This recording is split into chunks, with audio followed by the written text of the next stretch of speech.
पती serious affair आहे का किंवा तो एकापेक्षा जास्त रिलेशनशिपमध्ये आहे का हे समजल्यानंतर काय निर्णय घ्यावा हा खूप कॉमन पण अत्यंत वेदनादायक प्रश्न आहे। म्हणूनच आज या विषयावर आपण मनापासून बोलणार आहोत।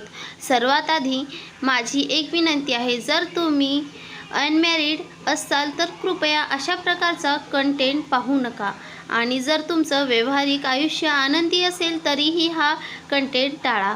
पण ज्या बहिणी खूप खोल दुःखात आहेत, वर्षानुवर्ष त्रास सहन करत आहेत, त्यांच्यापर्यंत हा व्हिडिओ जरूर पोहोचवा।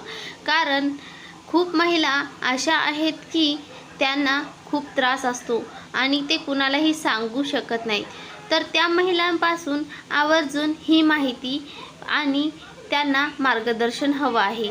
म्हणूनच जर तुम्ही तुमच्या आयुष्यात सकारात्मक बदलासाठी खरोखरच तयार असाल तर या 6 गोष्टीकडे लक्ष ठेवा आणि हा व्हिडिओ शेवटपर्यंत पहा।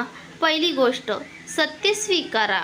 जर तुम्हाला कळलं की तुमच्या पतीचे अनेक संबंध आहेत आणि तुम्ही वारंवार समजावून सांगत आहात, तो माफी मागतो आणि पुन्हा तेच करतो, तर ही चूक नाही, ही त्याची फितरत आहे आणि फितरत सहजासहज बदलत नाही।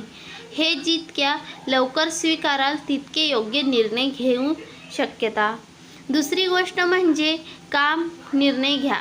जर तुम्ही आर्थिकदृष्ट्या सक्षम असाल, स्वतःचे खर्च सांभाळू शकत असाल तर निर्णय घ्याला, आणि तोही इतरांच्या आधारावरही नाही तर स्वतःच्या आणि देवाच्या विश्वासावर एकदा निर्णय घेतला की ह्या अध्यात संपवा आणि मग पुन्हा मागे वळून पाहू नका। तिसरी गोष्ट म्हणजे परिस्थिती स्वीकारून मजबूर बनवा। जर तुम्ही आर्थिकदृष्ट्या कमजोर असाल तर दुःख बुडून जाऊ नका, स्वाभिमानाने त्याचं घरात राहा। हे लक्षात ठेवा, पुरुष घर बांधतो पण स्त्री त्या घराला घरपण देते। मानसिकदृष्ट्या स्वतःला मजबूत करा आणि स्वतःसाठी जगायला शिका। चौथी गोष्ट म्हणजे फोन चेक करणे बंद करा। आजपासून एक प्रण घ्या, तुमच्या पतीचा फोन चेक करायचा नाही, कारण तो फोन नाही, तो तुमच्या मनाला घाण करणारा स्रोत आहे। जितकं तुम्ही त्या डोकावाल तितकं मन खराब होईल। तुमची मानसिक शांती जपा। पाचवी गोष्ट म्हणजे नकारात्मक चर्चा टाळा। तुमच्या मैत्रिणी, बहिणी किंवा नातेवाईकांशी वारंवार त्याच विषयावर चर्चा करू नका, यामुळे तुमचं दुःख अजून वाढेल। घरातील रोज भांडणं झाली तर पतीला बाहेर जाण्याचं कारणच मिळेल, त्याऐवजी घरातील वातावरण पॉझिटिव्ह आणि शांत ठेवा। सहावी गोष्ट म्हणजे आध्यात्मिक दृष्टिकोन ठेवा। काहीही कारणाशिवाय घडत नाही। तुमच्या आयुष्यात हा व्यक्ती का आला यामागे काही कर्मबंध असतं, म्हणून कुणालाही दोष देऊ नका, ना पतीला ना त्या दुसऱ्या व्यक्तीला। स्वतःवर हिलंगवर लक्ष केंद्रित करा, देवाशी नातं जोडा आणि स्वतःला आतून मजबूत बना।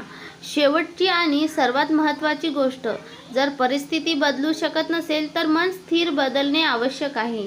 जीवनात दुःख येणारच, पण आपण त्याला कसं पाहतो हे महत्त्वाचं आहे। तुमचं आरोग्य, तुमची मानसिक शांतता हे सर्वात महत्त्वाचं आहे। मनासारखं झालं तर चांगलं, नाही झालं तरीही अधिक चांगलं, कारण मग देवाच्या इच्छेप्रमाणेच होतं। हा व्हिडिओ आवडला असेल तर लाईक करा, चॅनलवर नवीन असाल तर सबस्क्राईब करा आणि बाजूच्या बेल आयकॉनवर क्लिक करायला विसरू नका। धन्यवाद मंडळी। अशाच नवनवीन व्हिडिओ पाहण्यासाठी चॅनलवर येत राहा।